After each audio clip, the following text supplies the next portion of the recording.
So last time we introduced the idea of expectation, and today we'll develop the theme of expectation value. They say that in life we shouldn't have too many expectations, but in quantum physics, literally the only thing we do is to have expectations, and they work out pretty well. So the idea I started by saying is the following. So experiment on identical systems, and identical means that both the makeup of the system is identical. For example, all electrons, as you know, are identical to each other. So let's say the experiment is on a single electron in some trap or something. So then it's all identical. On top of that, the electrons are also put in the same initial state. As you know, states evolve in time. The general state will evolve in time in a non-trivial way. And next Wednesday we'll see things like videos of such states evolving in time. So we prepare the initial state the same. So prepared in the same initial state.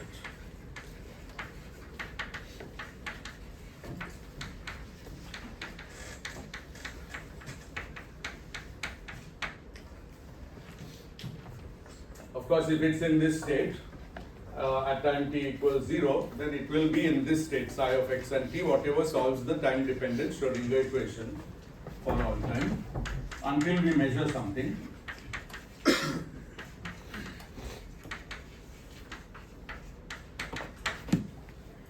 And the idea is that we don't want to go into this detail of how badly our measurement affects the object that we are measuring. We just want to do one measurement and note down the value that we get. So we measure its position. That's very impractical actually. We rarely measure the position of an electron, but let's imagine it. We can extend it to other things. So how do we do that? We just do the experiment and we note down the values x1, x2 up to xn. And then we define the expectation value of x to be simply the sum of all the x's, I from 1 to n, divided by n. So it's just the average value. So expectation value means average value, whatever we find. Now we will have some, of course, if you do this, average value is not the only thing you can calculate with this data. Obviously you can calculate variance and all kinds of things. You can calculate the average value of not just x, but x squared, x cubed, any function of x, all kinds of things. But the expectation value is the average value. The expectation value of x is the average value of your measurements. Okay. And on the calculational side, on the quantum mechanics side, we need to have some prediction which we can compare with these measurements. And then if it works, then we'll say quantum mechanics works.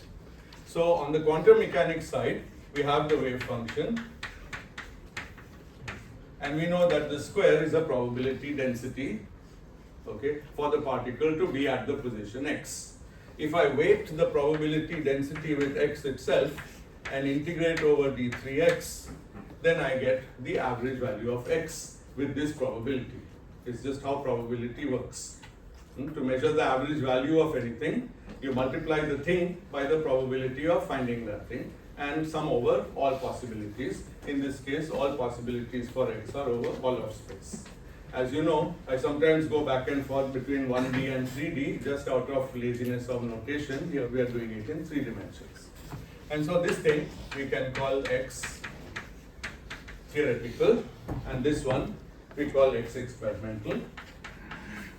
And the question we want to ask is, x experimental, is it equal to x theoretical? And a lot of research shows that indeed this is the case. Now, to know why we conclude this, you generally have to go to more complicated systems, although there would be some experiments which also test specifically harmonic oscillator potentials. But instead of going into the details of that, I'm trying to get at what do we actually do, what do we actually calculate, and I've given you one example. But that's not the only example. We can easily generalize. So from now on, I won't be talking about the experimental one most of the time. I'll be talking about the one calculated in this way. But we have only calculated x. There could be so many other things to calculate. So for example, if I have a function of x, any function you like, sine of x, cos of x, exponential of x, e to the ix, whatever you feel like, then its expectation is defined as d3x, same function. Now there's a slight difference here on the left side. I should put a hat because what is it? Is the expectation value of the position operator. So here the expectation value of a function of the position operator is that function multiplied by the probability density psi of x and t square. Sir, Yes. I have a doubt. Yes. Are we making all these measurements at the same time? No, not necessarily. Not necessarily. As long as my, because to a very good approximation, the world is invariant under translations of time. So I can do one today, another one tomorrow, and so on. So, Yes. here why we don't take weighted average? Why we don't take a weighted average? Because this is the average value of x. We can't take a weighted average. A weighted average value has a different meaning. Supposing I want the average age of this class, will I weight the ages or I'll just add all the ages of everyone and divide by number of people? That's the average age by definition. A weighted average will be something else. It's not the average position in this case and won't be the average age. Right? What's the average age of two people? It's the sum of the ages divided by 2. Not A times this age plus B times that age divided by 2. Yes? Equating one non-weighted and one weighted. No, we are not. The average is the average that we measure. The question is, how do we calculate it? See, calculating and measuring are two different actions. Okay? When we measure, we actually get the position. Then we are in a position to take the, then we can take the average and we get the average answer. When we calculate, we have to do something totally different. We don't have any answers. We don't have any measurements. In this calculation, there are no measurements. We are simply saying we instead know the probability of finding x.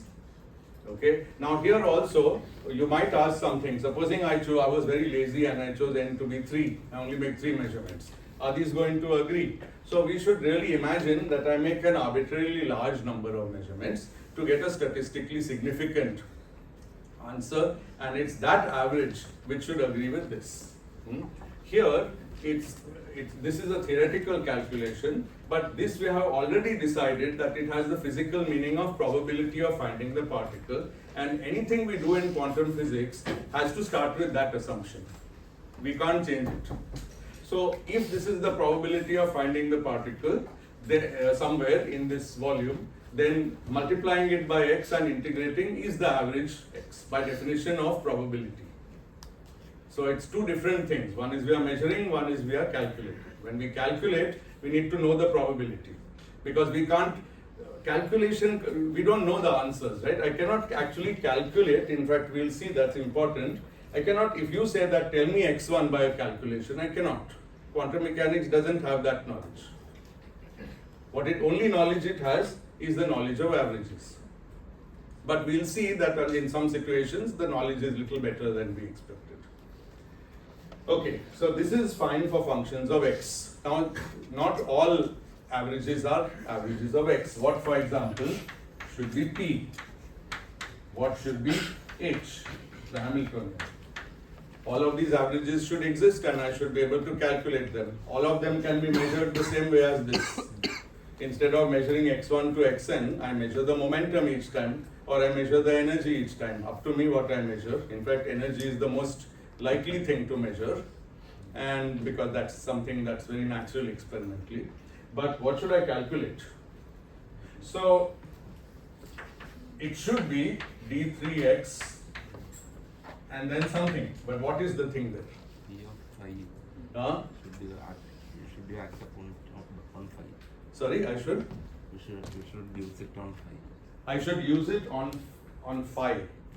What is phi? No, Psi. Yes. So, but the question is how exactly? What should I write here? psi star p star. Okay, how do you know that? Because you heard Previous it before. experience. Previous experience, previous classes. Good.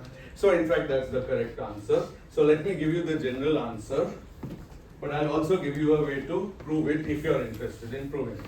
Let's take an operator O hat that we don't say what it is. It could be made up of x and p and anything else. It could be p itself, it could be x, it could be h, it could be any operator.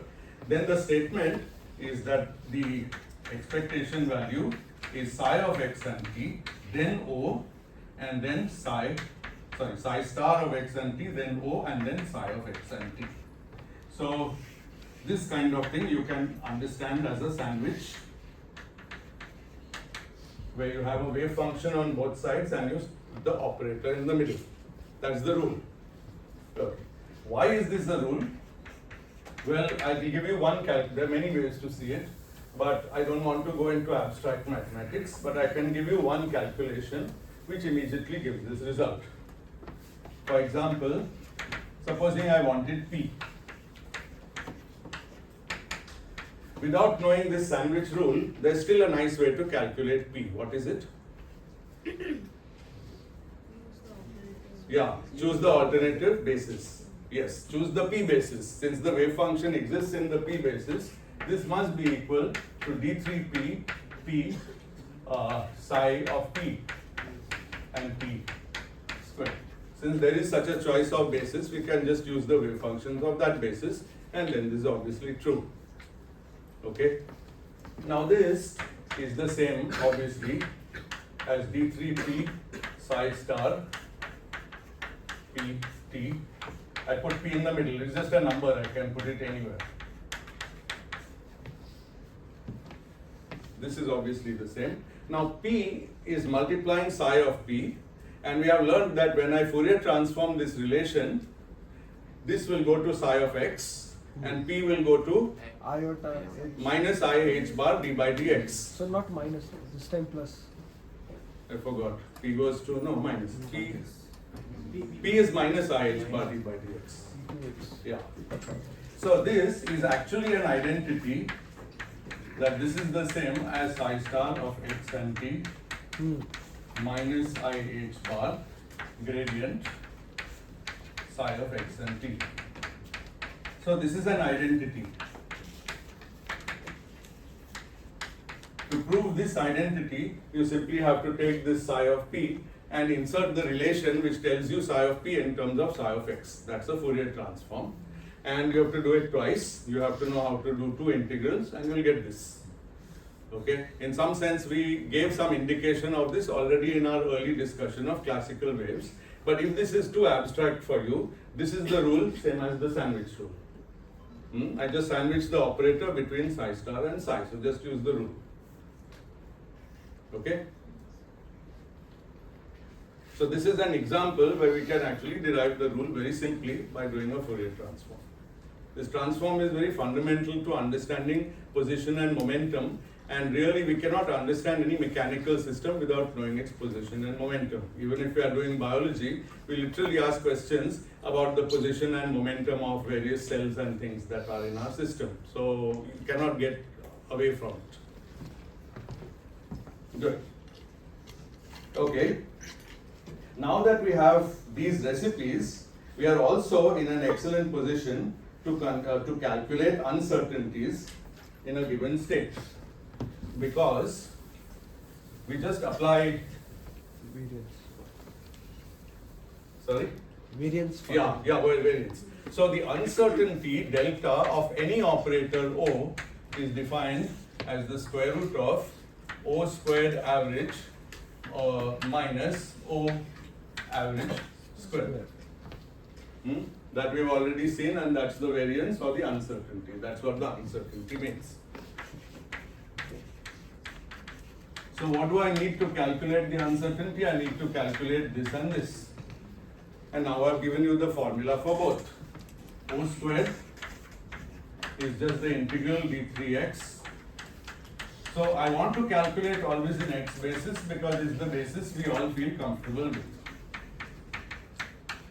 And whatever O is, I'll have to square it, and then I'll also have to learn how to write it in the x basis. For example, if O depends on X and P operators, then X operator will just be X, the number, and P operator will be minus IH bar gradient. So I just put those in to O. So I can give you any O made out of X and P, and you can make the operator O in position basis, and you can also square it. Do remember that square means something very precise. Square means O times psi. So in here you may have some d by dx's. First you finish acting with them on this. Then take this whole thing, and whatever d by dx's are in here must act on everything on the right. It's not that O only acts on psi. The first one acts on psi, second one acts on the result. It's just how matrices get multiplied. If I have a string of matrices, I have to take the rightmost one, multiply it with the vector, then the next one, next one, next one, next one. It's just that. Okay? So this is something to keep in mind. And what is O? It's of course the same thing with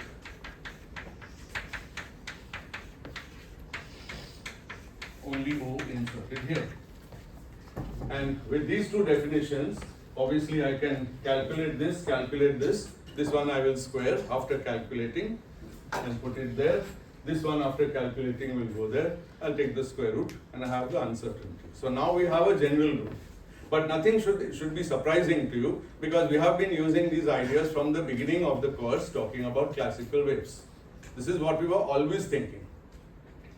We talked about things like average wave number of a wave and so on, and it was exactly this calculation. Now, the new thing only is that we are doing it in quantum physics, and now all the fun is it depends on what operator O I choose, what interesting answers I get, and what I can measure. And I don't want to trivialize the subject, but you might say that all the rest of this course and also quantum mechanics 1 and 2 consists of basically doing such calculations. You would do it in more and more sophisticated systems. Even last year, if you studied the hydrogen atom or whatever atom in chemistry, you were basically doing these things.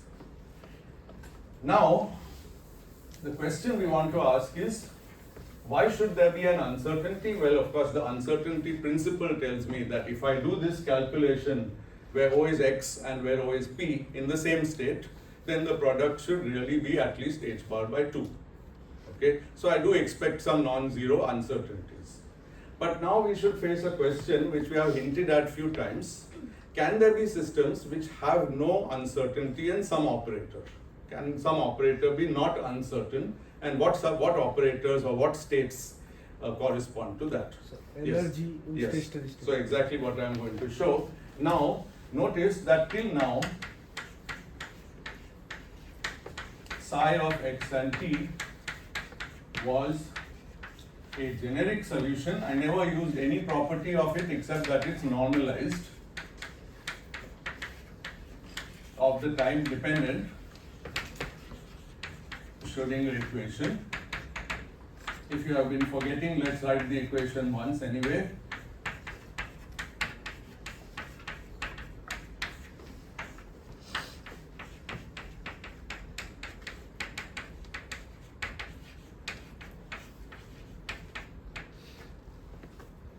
This is the equation that psi is supposed to solve. I never said it's a stationary state. Special class of such solutions are stationary states. Those solve the time independent equation. Those are the ones with the special time dependence. So I'm just reminding you of things that I'm sure you know well. The special case. And here, psi of x and t solves this equation, but also has the special form psi depending only on x, e to the minus et by h bar for some fixed number t. So it has a time oscillation which is a pure phase. This quantity has a magnitude of 1, and that time oscillation, the rate of oscillation is e by h bar. That's what we call the angular frequency omega. Okay, so stationary states, only their phase oscillates in time. And notice that because of this property, psi of x and t squared is equal to psi of x squared times this mod squared, but this thing mod squared is 1. When you have a phase, its mod squared is 1. So that means that probability is time independent, as you would expect. So two qualities of stationary states. One is their probability is time independent. Second is that to each stationary state, I can associate a unique number called the energy of that state, because it solves the Schrodinger equation with that energy. Okay. So now what happens to these calculations when I apply them on a stationary state? The answer is, well, for example, so now what happens to expectation values in a stationary state? And actually two interesting things happen.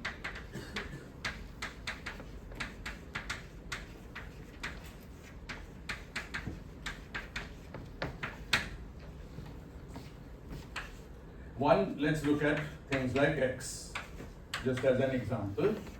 So this is from before, this is from before. Now I'm supposed to put psi of x and t mod squared, but now I'm working with the stationary state, so it's this. So it's just psi of x mod squared. Now what can we readily see about this? There's no time dependence anywhere. So this is time independent. So the expectation value is time independent.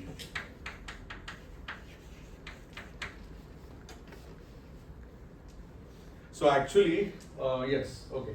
So the expectation value is time independent in a stationary state and only in that state.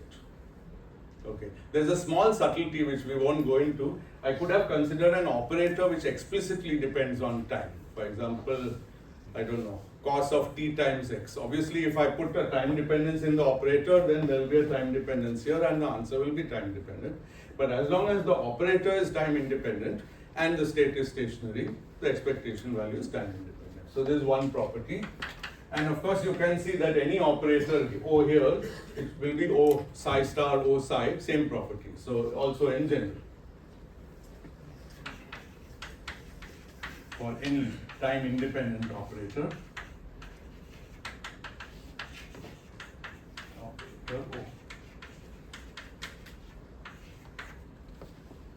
Good. There's a second property which is really striking, which happens if I take a stationary state and evaluate the average energy. So now I'm focusing on H expectation value. And first of all, what's the definition of this? By the sandwich rule, it is this.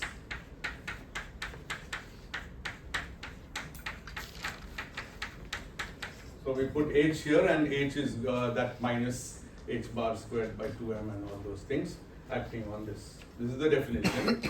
Now in a stationary state,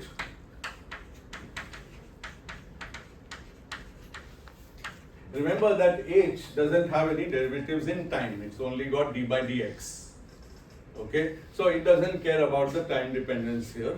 And time dependence of this and this, because this has a star, they are equal and opposite. So the time dependence still cancels between this and this. So as a result, this is d3x psi star of x h psi of x. Now we know that h is the Hamiltonian and psi is a stationary state, and h is acting on psi. So what is the property of a stationary state? E that psi. when h acts on psi, it gives me back E psi. not everyone is convinced. It gives me back E psi because it's a stationary state. That's the very definition of it. So in the next step, I write d3x psi star x E, which is a number, which is the eigenvalue, times psi. Now E is a number, so it has nothing to do with this integral, so it comes outside, and we get d3x psi star psi. And what is this integral? 1. It's 1 because I have normalized. This is exactly the normalization integral. Everything I did today is for a normalized wave function. So this is 1. So we see that the expectation value of the energy in a stationary state is the energy of that state. Okay, but notice that we had to do this. To do this, we had to use the stationary property. It's not true for a general state. It's only true for a stationary state. Okay, and now something even more beautiful. Supposing I try to calculate h squared. E square minus E. So h squared, normally the expectation value of square of the operator is not the same as expectation value of the operator squared. Okay, and here the definition says take this. I'm doing it deliberately very slowly so that you follow. Here I'm putting h squared and psi. Now I told you how to act with the square of an operator on psi. First act once and then act again. The first time h acts on psi, I get h, so I write this as h psi. This is the same as h times e psi, but e is a number. The number comes out, so this is equal, so these are all equal. This is equal to e times again h psi. This is equal to e squared times psi, because h psi is again e psi, so I used it twice. So repeated use of the same time independent Schrodinger equation says that any power of h acting on psi gives me the corresponding power of e acting on psi. Okay. So therefore h squared, okay, so when I do this, now I put this back in the integral, and so h squared is equal to e squared, and then there's an integral psi star psi, which is 1. Good. So now let me calculate the variance, 0. and we'll see immediately that the variance is 0. Square root of h squared expectation minus h expectation squared. This is equal to delta h, and this is square root of e squared from that calculation minus the number e from this calculation and square, and so it's 0. And so we learn an incredibly striking fact that if you have a stationary state, then there's no variance in the measurement of energy. So every time I measure the energy, I'll always get the same number. That's a really important result of quantum physics. Each time I measure the energy, I just always get the same number. There's no spread of values. Okay? And why is this happening? Because I'm in a stationary state, and a stationary state has a definite energy. So that means, so first let me write the statement.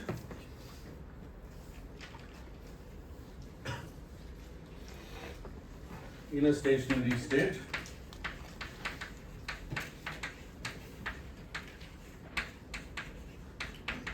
the energy of a particle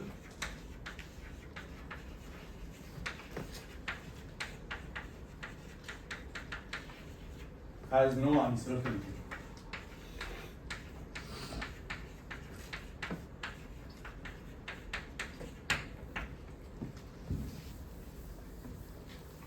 Does it mean I can never change the energy of the particle? What I have to do is to somehow knock it out of its stationary state by applying some external force. Then I can change its energy. If you leave it to itself, it will happily stay in that state of fixed energy forever. Okay. Now, does this answer the question we posed in the very first or second lecture of this course? Why don't electrons in a hydrogen atom lose energy by radiation and spiral into the center? Because those are stationary states. Because, answer, they are in stationary states, and in a stationary state left to itself, it will never lose any energy. Just cannot change its energy. Its energy is whatever it was. Okay? So yes. Question. Yes. That how Bohr without knowledge of quantum mechanics give Yeah. that? So it's a very good, you should, the question is how did people without knowledge of quantum mechanics come to that conclusion? Actually, if you see, this is how research progresses. First you have to make some guesses. My impression is that in this class, whenever I try to make guesses, people look very uncomfortable, and if you are planning to do research, please become comfortable with guesses. That's the only way that science progresses, again, in all subjects.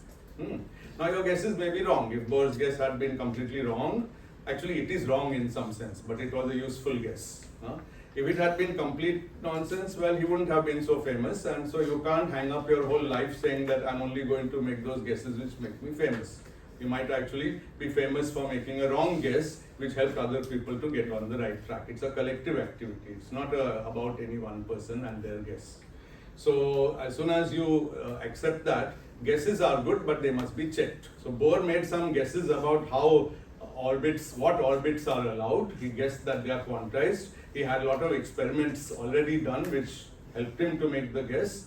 Then the guess was checked against more experiments and it worked. But he didn't have a sensible theory to go with it. He just had a rule. Now, a rule which doesn't come from a theory can last only so long. At some point, you will not know the rule for some other thing. He had a rule for atoms. He didn't have, say, a rule for harmonic oscillators.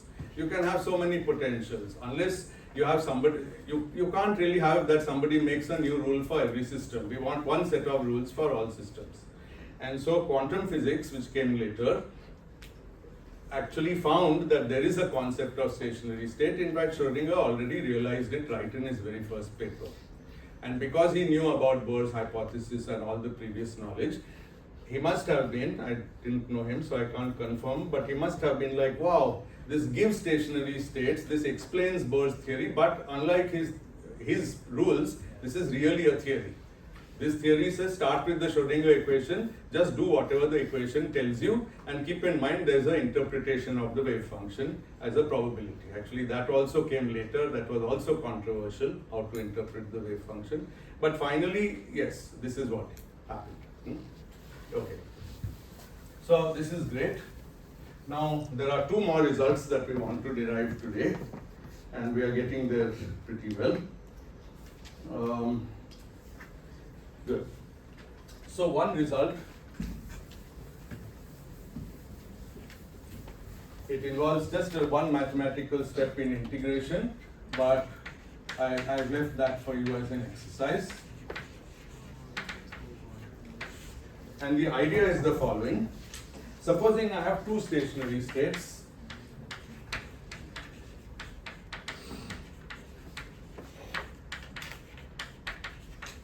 so psi1 is a stationary state satisfying H psi1 equals E1 psi1, and psi2 is another one satisfying H on it is E2 psi2, where E1 and E2 are different energies. Later you will see that it is even possible to have two different stationary states for the same energy. That's called degeneracy. That is a little harder to understand. And it doesn't happen so easily in one-dimensional problems. It happens in three-dimensional problems very commonly. So you will learn that. But right now we are assuming that there are actually two different stationary states of different energies. Okay. Now let me take the first equation and multiply on the left by psi2 star. So I get psi2 star H psi1. Now I'm not taking expectation value. This is a different one, this is a different one. And I'm integrating. But since I did this on the left side of the equation, I should do it on the right side of the equation, and I get E1 d3x psi2 star psi1. Just an identity. I didn't do anything, I just took an equation which is already true, multiplied both sides by psi2 star and integrated d3x. The only new thing is, since E is a number, it doesn't have to sit inside, it can come out. Okay, the second equation gives me the same thing with all the ones and twos exchanged.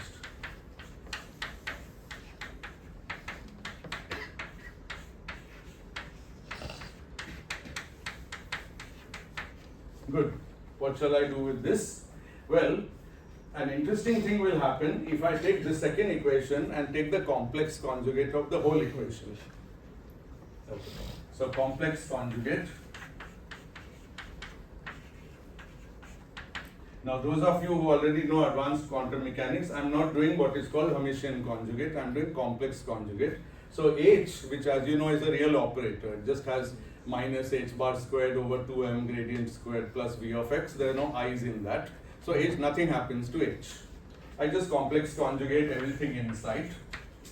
So psi1 star turns into psi1, H remains H, psi2 becomes psi2 star. On the right side, E2 you might think becomes E2 star, but energies are real, so it will remain E2, and then this will be psi1, psi2 star. Okay, now something interesting has happened. These are two different equations, but after I complex conjugated this integral and this integral are the same. What about the left side? this integral and this integral don't quite look the same. Both have psi2 star, both have psi1, but here h is acting on this and here h is acting on the other one. But there's an identity which is easy to prove and it's left as an exercise. Again, it involves what is called integration by parts. The integral d3x of psi2 star h psi1 is equal to the integral d3x of psi1 h psi2 star. I don't do anything in this process to psi1 and psi2 star, but h, instead of acting on this guy, is acting on that one. And as you know, h involves gradient squared, and gradients or derivatives can be moved from one function to another under an integral sign by integration by parts, for which I've already shown you the basic formula. If you use that, it will be this exercise will be simple. And in that case, this is the same as this. Okay, in the second one, I simply use that identity and I get back this one. So that identity actually says that this and this are the same. Can you see that? Yes. Okay, that means that this and this must be the same. So this implies that E1 integral d3x psi2 star psi1 is equal to E2 integral d3x psi2 star psi1. What can we conclude from this formula?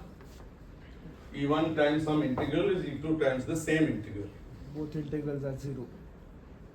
Tell me? Either the Because integrals E1 are and- equal or the integrals are But equal. E1, E2 are not equal. So these are all things to be careful with. Either E1 is equal to E2 or this integral is 0. Is that clear? Yes. Yeah. These two things are equal. This integral is the same as that one. Okay. Now, if this integral doesn't vanish, then E1 is equal to E2. But actually we know that E1 is not equal to E2 because we started with that. So the only possibility is that this integral is 0. So since E1 is not equal to E2,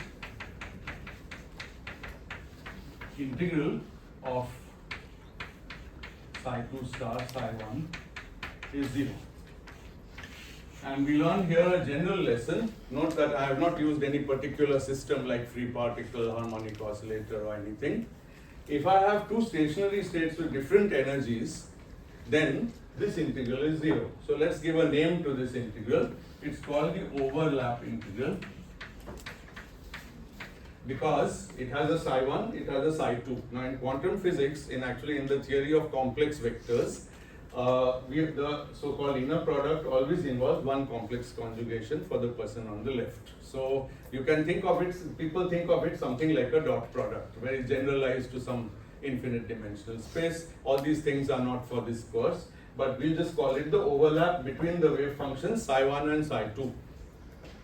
Don't call it the overlap between the wave function psi1 and psi2 star. It's the overlap of psi1 and psi2, and it says that psi2 should be conjugated like this. And this overlap is 0. So we learn that this word overlap is nice because then we can encapsulate the result in one sentence. Distinct energy have 0 overlap.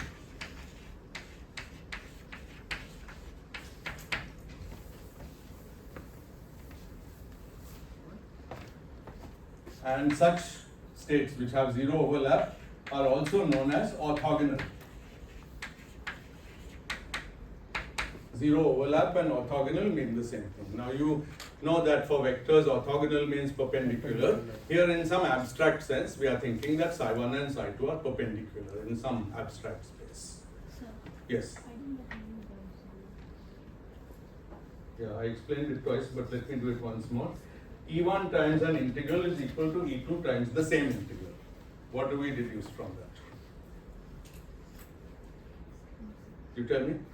What can you deduce from the fact that a number times another number is equal to a third number times the same number as this? It's an equality. Now what can be true? You tell me. That number has to be. No, either E1 is equal to E2 or that number has to be 0. Let's see, we have to satisfy this equation, right? Now, if E1 is equal to E2, the equation is satisfied, you agree? Irrespective of the value of this integral. But suppose E1 is not equal to E2, and suppose this integral is non-zero, will this equation be satisfied? Suppose this number is 2, this is 10, and this is 3. So 2 times 10 equals 3 times 10, yes or no? So the only option, if this is 2 and this is 3, is that this must be 0. Then 2 times 0 is equal to 3 times 0. Another way you might have said is that from this equation we are tempted to take this to the other side and divide it or cancel it. Often we cancel things in an equation which are same on both sides. But you can't cancel when the thing is 0. Okay? If you can cancel, then you get the contradiction E1 is equal to E2. But since E1 is not E2, therefore it means you can't cancel them, which means that they are both 0. This is the same as this. I think somehow if you focus on the fact that this is the same as this, you will get it immediately. Yes? Sir, are they normalized? Psi 1 and Psi 2 we assume normalized, but it's not important for this discussion because even if they are not normalized, they are still orthogonal. So psi 2 is k times psi 2 then with the integration. Yeah, so this shows that Psi 2 cannot be k times Psi 1, and that's obvious because E1 and E2 are not the same, right? If Psi 2 was proportional to Psi 1, then it would solve the time-independent Schrodinger equation with the eigenvalue E1. But I've already said that Psi 2 satisfies the equation with eigenvalue E2, which is not equal to E1. So that's exactly why this happens. Yeah, good. And now, thank you for bringing up normalization. We can actually summarize the statement that wave functions are normalized and also orthogonal by a following statement. Suppose, abstractly, that psi n of x are all the complete set of the stationary states of some system. So all stationary states of the harmonic oscillator in 1D or any D are known. Similarly for the hydrogen atom. So you can just imagine that psi n are these states. Okay. Now each of them should be normalized, and any of two of them which are different should be orthogonal with energies, with distinct energies.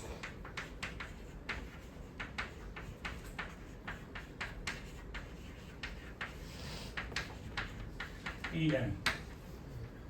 Yeah. Then I have a very elegant formula which says integral d3x psi star n psi m is equal to delta nm. Have you ever encountered this thing called delta nm? You had only used it. I had only used it, okay. So delta nm is 1 if n equals m and 0 if n is not equal to m. Okay, so what happens if n is equal to m? 1. Then we have psi n star psi n for the same n, and normalization says the answer should be 1. That's this part. What happens if n is different from m? Orthogonality says that this integral should be 0, which is this part. So we have summarized orthogonality and normalization into one equation, and so such wave functions are called orthonormal. Ortho means orthogonal for any two different ones, and normal means normalized for any particular one. Yes? So if we take 3 different stationary states Yes. and put all of them inside the You can't say anything. It doesn't vanish, it doesn't do anything. You cannot say anything about it. Like if we have 3 different states, they should not overlap. No, that is not what overlap means. Overlap is only between two states. In an integral, you can't put a third state just for free. If the state is, if all three, if you have psi 1, psi 2, psi 3 all under an integral, answer is not known and can't be found by any general argument. It will depend on psi 1, psi 2 and psi 3. But here, the answer is known without knowing even what system it is. Okay. However, and this is the last point I want to make, however, this works only if n is a discrete label. What is discrete? Discrete, as you probably know, is like the integers 1, 2, 3. Discrete is the opposite of continuous, so it's not a continuous label.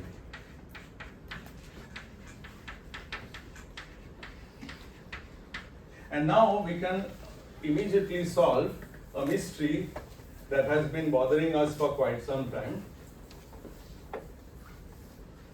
What if energies are continuous? Which system did we find that which had continuous energies? Which system did we study which has continuous energies?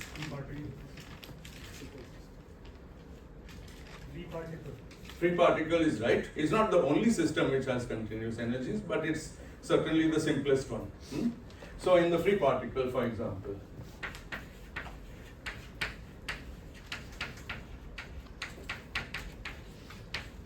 okay. Now in this case, we will ask ourselves the question. So now the question is, how do we label the states? So for a free particle, we know that the wave function is e to the I px over h bar in the x basis, and p is the label. It's a fixed momentum of the particle. So how shall we call this wave function? And we also know that the energy is just p squared by 2m.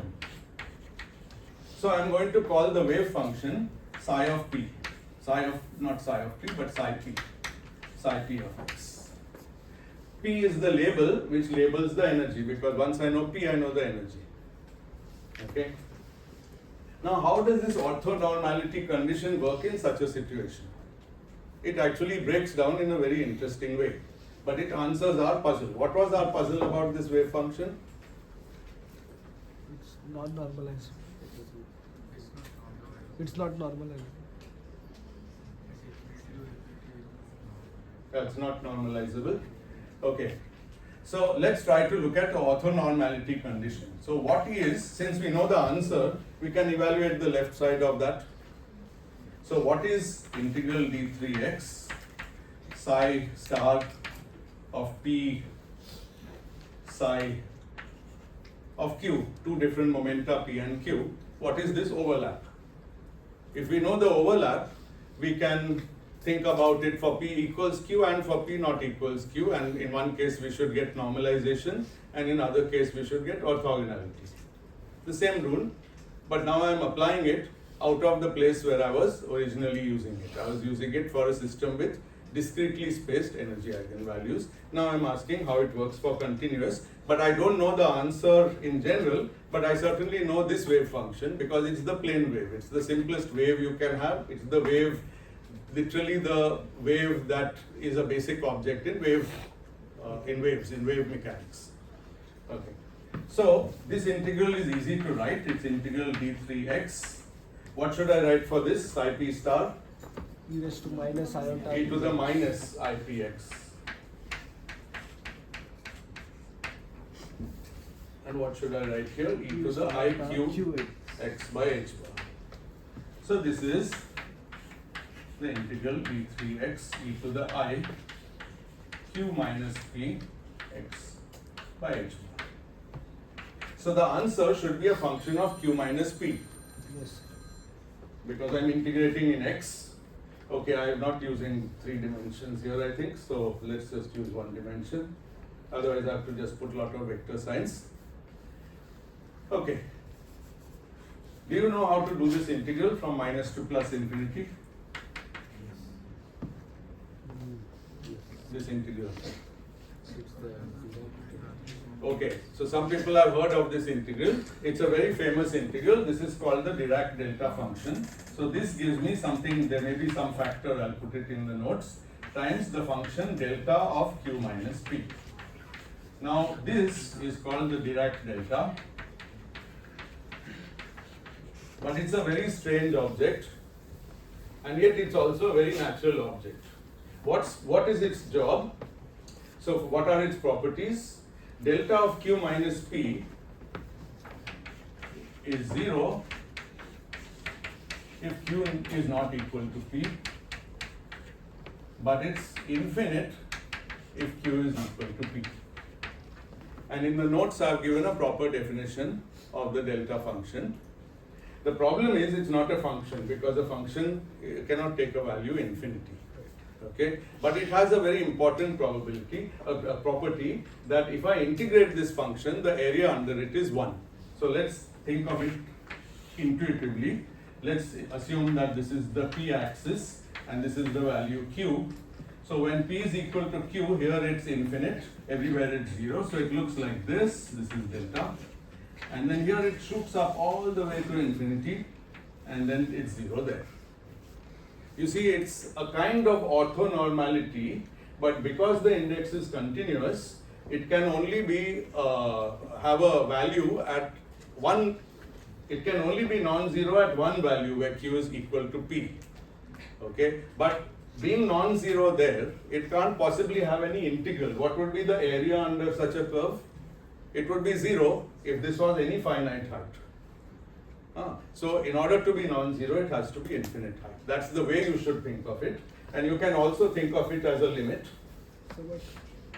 1 second. The limit description is just take a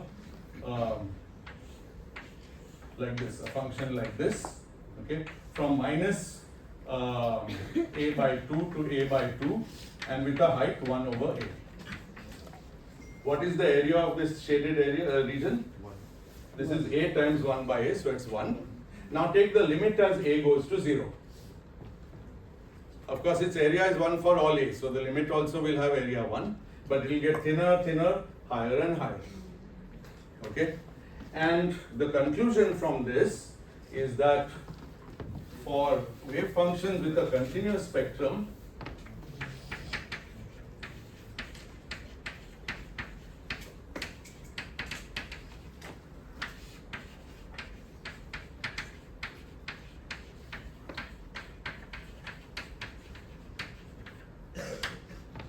orthonormality is given by the Dirac delta. I'll ask Alka to go over this again, and I won't be testing you on Dirac delta function in this quiz, but it is part of the course. We will need it. Okay. Now this, why does this answer our question? Look at this. What happens if P is different from Q? Delta is 0 by its basic property. So of course the overlap of psi P and psi Q is 0. So that we are happy. Two different wave functions of different energies still have 0 overlap. But what if P is equal to Q?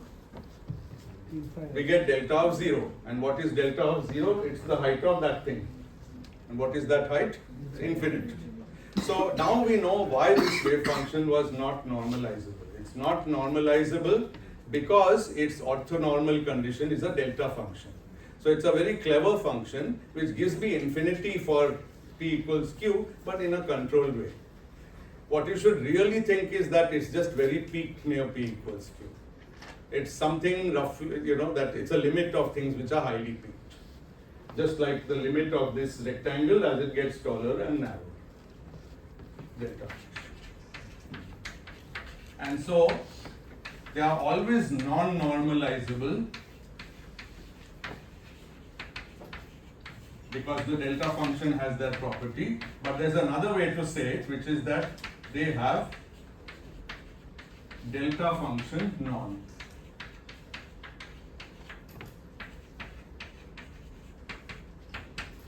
This is a more polite way of saying non-normalizable. Okay, they are of course not normalizable in the way we want it, but now we understand why. In fact, this is true for all wave functions with continuous spectrum. Whenever the energy is continuous, they always have this delta function. Yes. Sorry? Yes. तो और कौन से conditions है जब energy continuous होगा? So this I already mentioned once. Wait for Arko's part of the course. I think you will look at those conditions. So he's asking what are the conditions where the energy will be continuous. I did answer it once. I told you it is when the wave function is above a potential barrier and it can spread all the way to infinity.